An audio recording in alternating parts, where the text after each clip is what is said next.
For the past 14 days, I have been quarantined in my room by myself, these four walls, just me, without my daughter, because I caught COVID-19. I know. What in the world?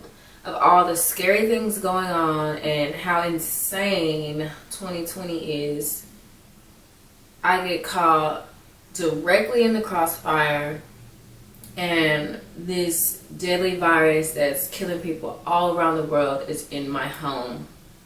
And for me, I'm a mother. I have a 5-month-old baby. So my mind at the point of finding out is all over the place. What am I gonna do? Is it possible to survive? How can I protect my daughter? What's my next step?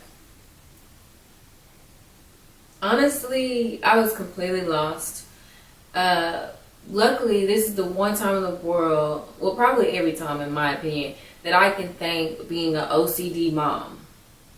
And it definitely came in handy because naturally I'm always very super precautious.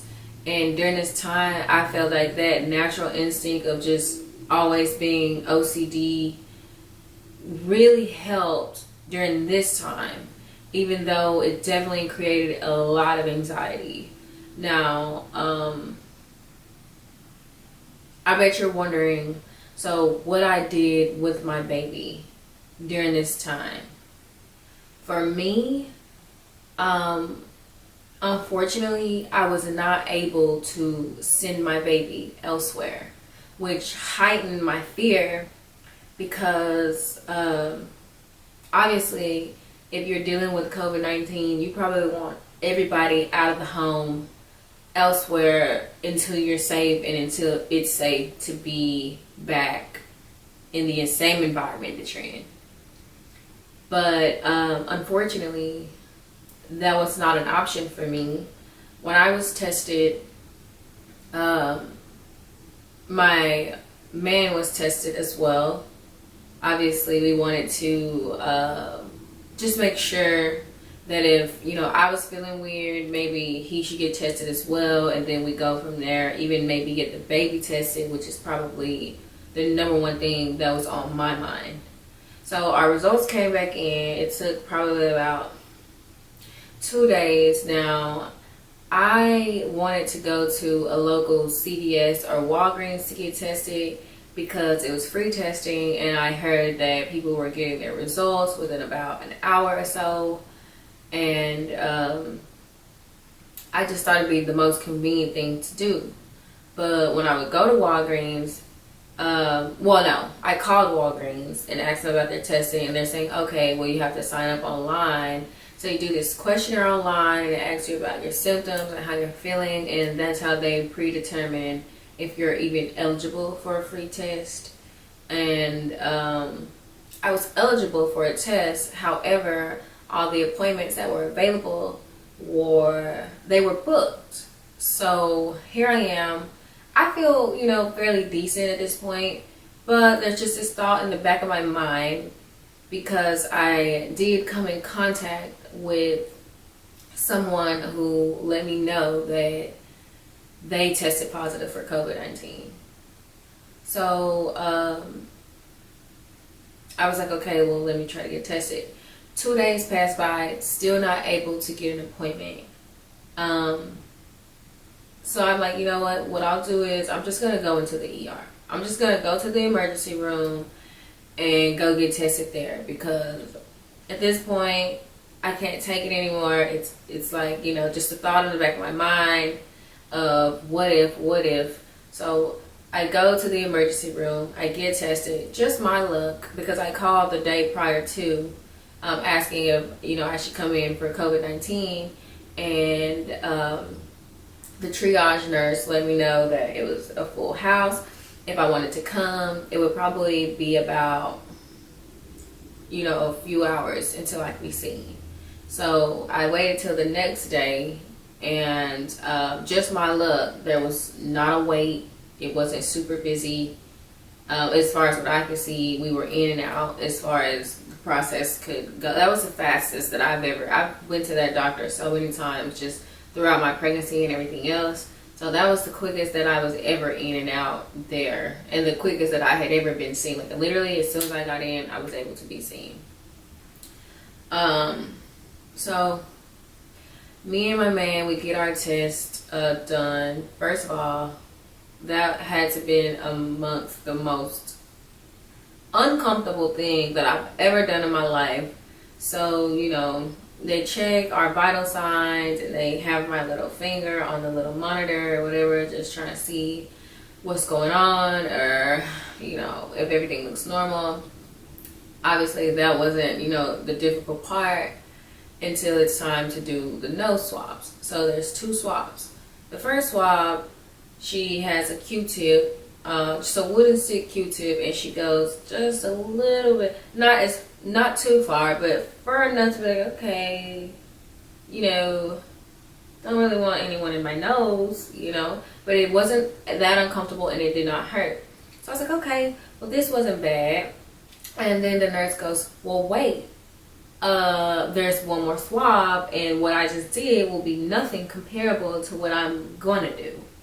So then she pulls out another swab, and she's like, there's like a swab probably about this long, and there's a red line on it about here of the stick. And she's like, yeah, I have to go all the way to the red line.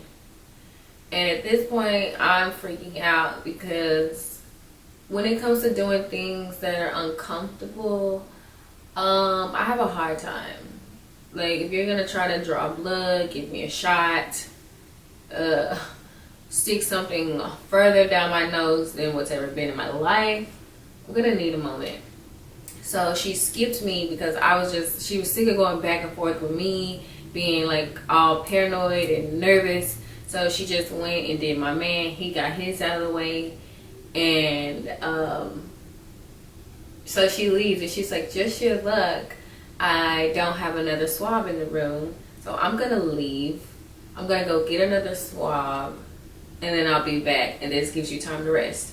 So apparently she had got kind of, you know, over me, and she had told another nurse in passing, like, look, this lady is crazy. I'm trying to do her swab. She's like going back and forth. She needs a moment, okay? And I'm not gonna go do that. Could you please go in there and see if you can work your magic? So the other lady comes in and me and her go back and forth. It's the same thing at the end of the day because I still feel the same way. It was a little less intimidating watching him do it because he took it really well, but I could definitely tell that that was not fun. So I had already told her, I was like, you know, I know that she already told you about me, and that's why you're in here. So I'm not trying to be that difficult patient of the day. You just have to understand. But for some odd reason, this lady was able to talk me into it a little bit more. Finally got out of the way. Definitely the most uncomfortable thing that I've ever done. Like, it's a dry Q-tip. They don't even put any like oil or like serum or something on it just so that it's not as dry. So just imagine a dry Q-tip going further down your nose than what's ever happened before. 1 through 10, I'd say the experience was definitely about a 8 when it comes to uncomfortability. Now, my man said that it hurt. For me, it didn't hurt, but it was very uncomfortable and not fun. But I can understand it hurting because it's dry.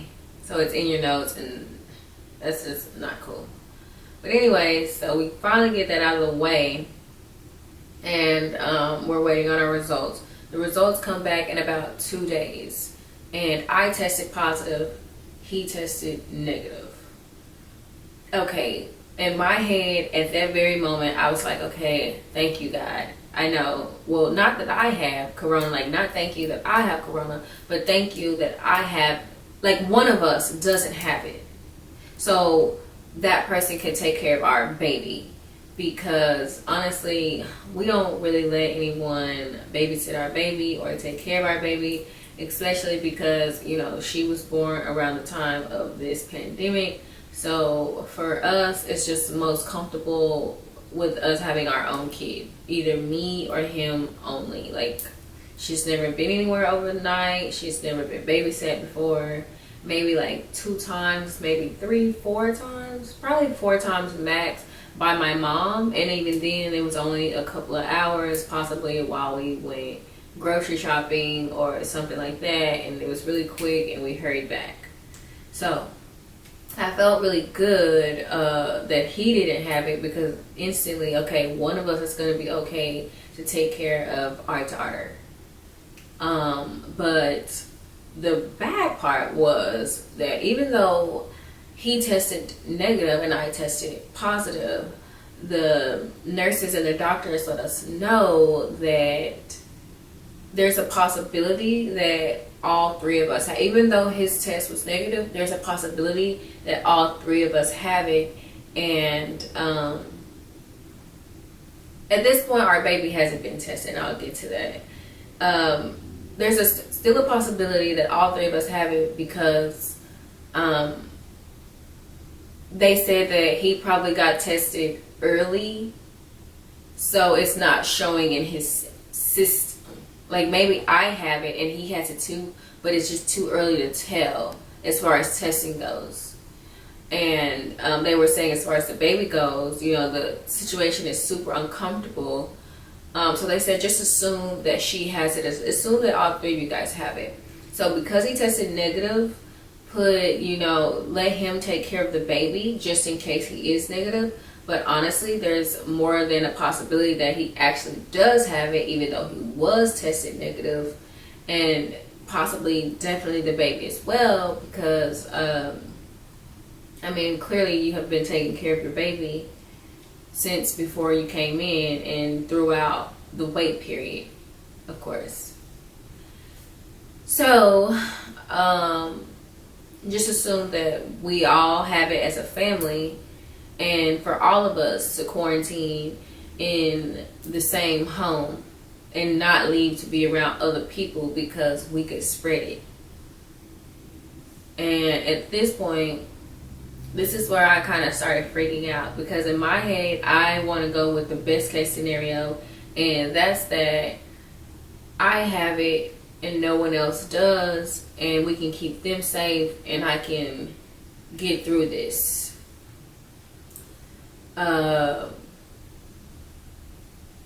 As far as I know, my man felt pretty normal. The baby didn't have any signs of anything going weird, and that's what the nurses and the doctors said. They're like, just assume that all of you guys have it, and if, nobody starts, getting weird, basically, if nothing weird is going on with the baby or anyone else, myself included, then just wait it out and just, let it pass, because it is a virus, so it will pass. So I said, okay, cool. We got home, or we were already home. So now it's time to adjust the home. I'm gonna crisscross. This foot is already sleeping. So we got home, and we were already home. Sorry, we're already home, and now it's time to make the adjustments in our place to keep everyone as safe as possible. So for me, we have a 2-story, so this made the situation somewhat less intimidating, just because I felt more comfortable that I could be upstairs quarantining and the baby and my man could be downstairs as far away from me as possible. And I have 2 restrooms as well, so I was like, I did a little research, and I heard that restrooms are amongst the #1 place that it could be passed on. Well, obviously, because when you go in there, you're flushing the toilet, you're touching handles and knobs and light switches, and you know, a part of my OCDness, this is something that I understand. I understand cross-contamination really well. So, I was just like, okay, listen, I don't want anyone using my restroom. You guys stay downstairs, use the restroom downstairs, and take the baby's stuff. The baby's nursery is upstairs next door to our room. All of our bedrooms are upstairs. So I was like, take her diaper caddy, take her wipes, take her clothes, bibs, soaps, her DockATot, which came in really handy during this time. Even her tub, take her tub downstairs.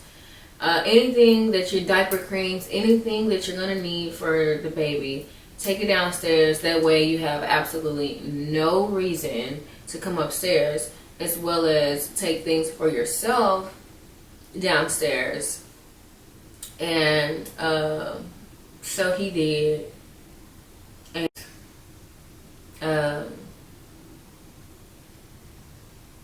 that minimized the back and forth as far as being in contact with me.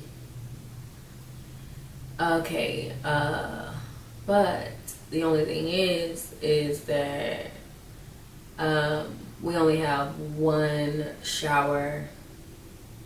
So even though there is a restroom downstairs, eventually he had to come up and take a shower. So what I did, I went on YouTube and I found a doctor, and if I can think of his page, I'll also put the link below for anyone else in my description box, for anyone else who may need a little bit of guidance of how to quarantine with other family members. He basically, you know, explained that, you know, to quarantine in your room, stay in your room, don't leave your room without a mask. And, you know, if you have separate restrooms, obviously that would be the best bet for you and your family. But if you do have to share a restroom, then it's highly recommended to just sanitize everything you touch. Like surfaces that are touched frequently, to sanitize them. Doorknobs, light switches, faucets on the sink, you know, handles for the tub and the shower. You know, I wiped toilet seats. Even though he wasn't using my toilet, I still wiped my own toilet seat down every day. You know, just pretty much everything. And personally, I did more than just wipe it down. I did have Clorox wipes for just like, you know, just like the basic, every time I touch something, I was wiping it down just every single time with Clorox wipes. If you don't have Clorox wipes, make some bleach water, you know, bleach water, maybe put some Fabuloso in there, or dishwashing liquid, whatever you have, plus bleach. Bleach kills everything. So get whatever you have cleaning products wise, even Clorox spray, whatever, tone it with bleach in it, and wipe it down. Now, I also did use Clorox spray, which kind of did rust my appliances a little bit, so I'm not sure what material that was. But sometimes I would just like wipe it down, and I would just kind of like let it soak. And because I didn't wipe it all the way off, now, and this did not happen with the Clorox wipes, but it did happen with the Clorox spray. Eventually, I was able to get some of that grime off. It wasn't like, it just kind of discolorated. It didn't really like rust, but I think that's like the start of rust. I'm not sure. But for me, like I said, he said just to wipe it down and make sure it's clean. For me, I bleached the entire, every time that he wanted to take a shower, I took it upon myself to bleach the entire bathroom down. Just because it made me feel safe. It made me feel safe to not just wipe something down, which is, I'm pretty sure that possibly could have been fine. But I just want to kill every germ, because I don't know what he's going to touch. I don't know if he's, you know, going to touch, you know, I couldn't confirm. And it would have made me feel crazy had it not been clean enough. And then he goes back downstairs. him and the baby get sick. So I took it upon myself to take, you know, the highest measure of sanitation in their restroom. So I bleached their restroom down every single time. And it worked out that way well. It was definitely scary just to have him. I didn't even want him, period, upstairs. Now, he did have to go upstairs to shower. And obviously, because I couldn't go downstairs, he did have to come upstairs to bring me food and water. Water was the only thing that I drank the entire time. I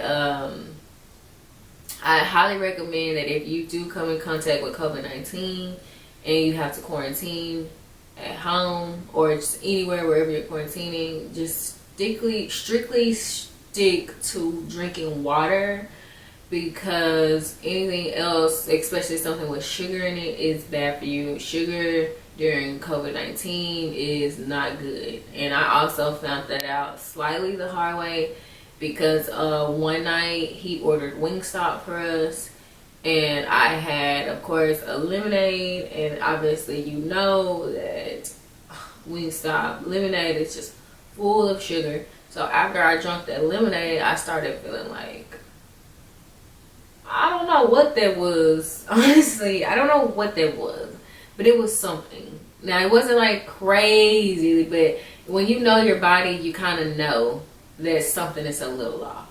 So something was a little off after I took a few really big gulps of that lemonade. So I did not drink the rest. And I just kind of, you know, stuck to water. I did vitamin C packets.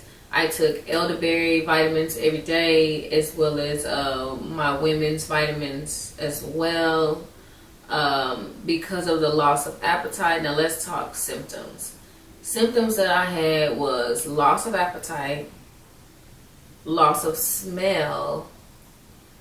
I did a little bit of sneezing in the very beginning, and I might have coughed. Honestly, I probably coughed for 2 days in a row, only about 5 times a piece, if that. And it wasn't throughout the day. It was like at one time, like and then the rest of the day, no cough. You know, so it wasn't like crazy for me as cough, but I did experience a headache as well. And that was like one of the first symptoms that I ever experienced. And the headache was one of the things that kind of let me know that something was a little off. Now, none of my symptoms, for me, thank God, were horrible enough to where they took me through the roof. Like, I didn't experience a fever or anything like that. My headache wasn't like crazy. I'm the type of person who doesn't take medicine, so even me doing like these gummies and vitamin C packets every other day, or well, every day during that time, was the most that I've ever taken since I was pregnant and had to take prenatal vitamins every day. So, you know, the hardest part, I'd say for me, was being away from my baby. Even though I felt somewhat normal, the anxiety of dealing with this, knowing that it's taking lives all over the world, and not being with my daughter scared me. And there were at least about 3 times that I cried.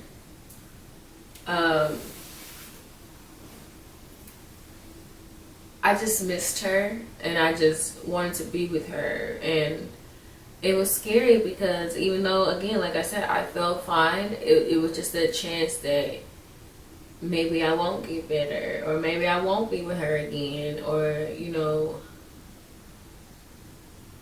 there was a lot of things going through my mind that wasn't necessarily positive. For me, that was the scariest part of the quarantine, not actually dealing with the symptoms or anything like that. It was being away from my daughter, as well as being highly contagious. How I spent my 14 days.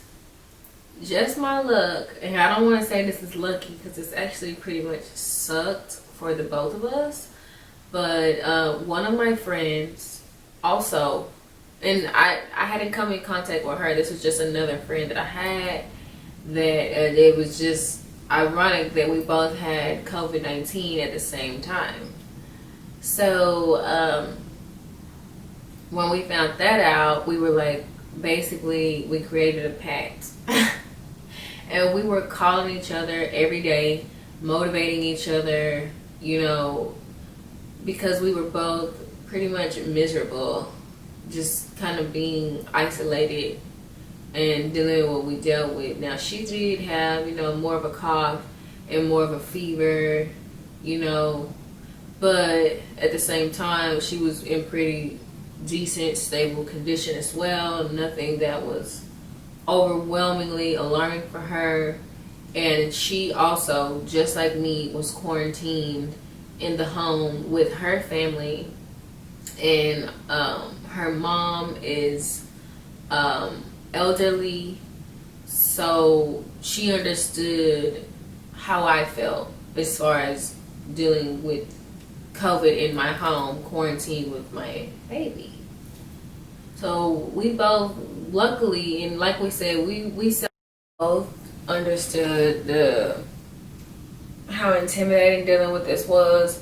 So we were lucky to have each other to go through with this day by day, as well as give each other tips, tricks, and videos, or give advice that we thought was useful in getting through this and possibly, you know, not spreading it. And that's kind of how I passed my 14 days, as well as my sleeping pattern was completely off. So I literally would be up all night. Like, I literally wouldn't go to sleep till like 7 to 8 o'clock in the morning, and then I'd be asleep all day and then wake back up again probably around 7 or 8 that day. For me, I know that's pretty much a weird schedule, but for me, I felt it was so much easier when I wake up and the day is almost over, because I'd be one day closer to being done with coronavirus. So it was easy for me to be up all night and then sleep the day away, wake up, and I'm like, oh, the day is almost over. I'm closer to tomorrow already. That's how I looked at it. So for me, that was something that helped, as well as just my luck. I had all my skincare products in my room. So I would do my daily skin regimen every day, as well as I even cleaned my jewelry. I cleaned my jewelry. I have sterling silver, and I also have gold and diamonds. So I would just kind of ease my mind by doing that. That's something that is relaxing to me. It's just something about seeing my precious things shine like they're just good as new, and that helped me. I had my laptop in my room, so I did a lot of research for ideas that I had. I had a lot of time to just think about what I wanted to do when I was able to be done with this, or even when the world is safe again. Eventually, you know, my quarantine was up, and I was able to be with my family again. And I just remember, you know, waking up, you know, getting off the phone with the doctor and them confirming to me that, you know, I should be fine by now. And, you know, if I'm not feeling any symptoms, and I haven't felt symptoms for at least the past 3 days, that likely it's definitely okay to be with my family again. And I just remember going downstairs, and my daughter was sleeping. She was taking a nap, but I didn't care. I just picked her up and I hugged her, and she opened her eyes and she just smiled so big when she looked at me. And I just walked back and forth, pacing myself in my living room, just holding her and that moment brought me to tears because I was afraid. I was afraid that I had contaminated the rest of my family. I was afraid that I would never see her again. And just to be with her, holding her, seeing her smile, just how soft her skin was, it was all like a dream come true to me. And I thank God for pulling me through this experience.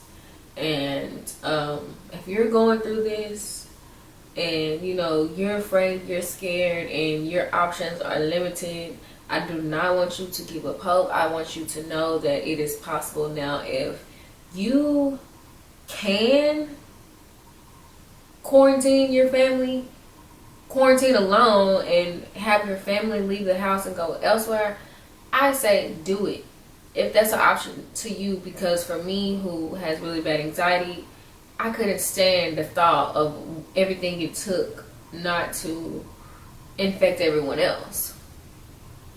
But I will say that God is good, and He put His arms around us during this time. And if this is something that you are dealing with, don't lose hope. Don't give up. Everything that you're looking for is on Google and on YouTube. So, there's videos of doctors who have, different clips out there showing you how to sanitize, how to protect everyone else, cross-contamination and how that works.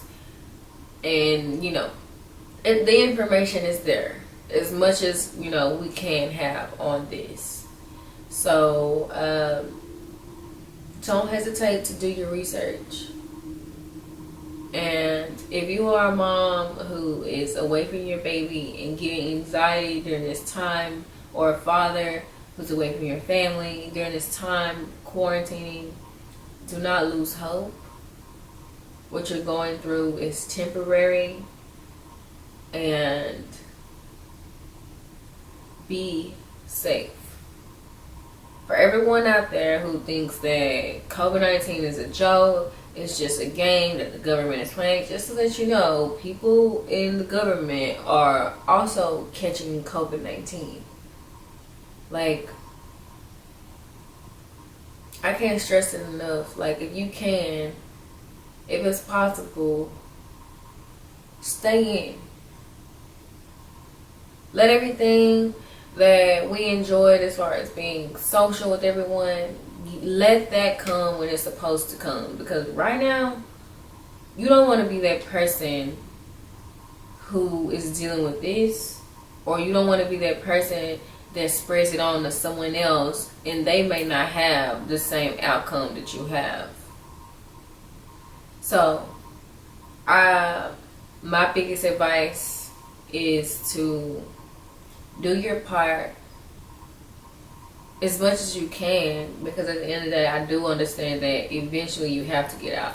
Some people have to go to work. Some people, we have to grocery shop. We have to do certain things that just must be done, and it's extremely unavoidable. But come up with a plan. Come up with a plan to make your life as safe as it could possibly be during this time. Eventually, there's going to be a day where all of us can just woosah again, and the air will be clean, our land will be blessed, and it'll be business as usual as far as being social and enjoying the world is concerned. But right now is not the time. Show some maturity. Do what needs to be done so that we can get our lives back to how they used to be. And I feel blessed that I'm here. I'm wearing this robe in honor of my quarantine because it has been washed and everything like that. And that was another thing. If you do have COVID-19, wash your own clothes. You can wash your clothes with other people's clothes, but you just don't want someone else to touch your soiled linens. So I did have to do, laundry. That was another thing. I did have to do, my laundry or whatever. because, you know, it wasn't that I couldn't wash all the laundry together. You know, the germs don't travel through soap.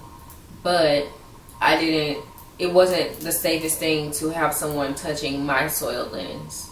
Because what if they touch my clothes, put it in a laundromat, rub your eye or something, and then boom, there you are. It's already spread all over again. So I did do my own laundry, but I am wearing this robe because this beautiful Victoria's Secret robe that I got on the semi-annual sale before all the craziness happened. I had to quarantine. It's what got me through the entire quarantine and made my life feel as beautiful as what it could, because I just felt so pretty in this, even though I was going through a lot. And so if you have to quarantine, just, you know, pull out your beautiful loungewear and just kind of just slay through it, and it'll be over when the time is right. So shout out to Victoria's Secret for this robe, because it made me feel so beautiful during this time. I definitely, as you can see, I'm barefaced right now. My hair is still wet because it is about day 3 of being out of quarantine, maybe about 4, maybe about day 3 or 4 of me being out of quarantine, and I'm just ready to do my hair again, do my makeup again. I did not want to do my hair and my makeup because I didn't want to continue to touch everything, and that would just be more stuff to sanitize. So today I already put my products in my hair that I need to put in for me to give myself a silk press or a blow dry. So I'm gonna do my hair and my makeup for the first time and, you know, feel glamorous again. That's all for this video. If you have any questions that I didn't mention that you want to know on how I was able to protect my baby, or, you know, what products I use to clean my home, or anything like that that I did not mention in the video, please do not hesitate to leave a comment. Don't forget to subscribe, hit the subscribe button, and you can hang out with me some more. So enjoy the rest of your day. It is, what time is it? It's 7:39 a.m. My baby is still sleeping, so hopefully I'll be in full glam before she wakes up and I can enjoy my day looking pretty. You guys, the world is still gonna go around and around each and every day. We have to do our part to make sure that whatever is going on in the world, we're staying sane, happy, healthy, and safe. God bless everybody. COVID-19 is possible to beat. We are not going to allow this to ruin our lives. And you guys continue to be safe. And God is love. Bye.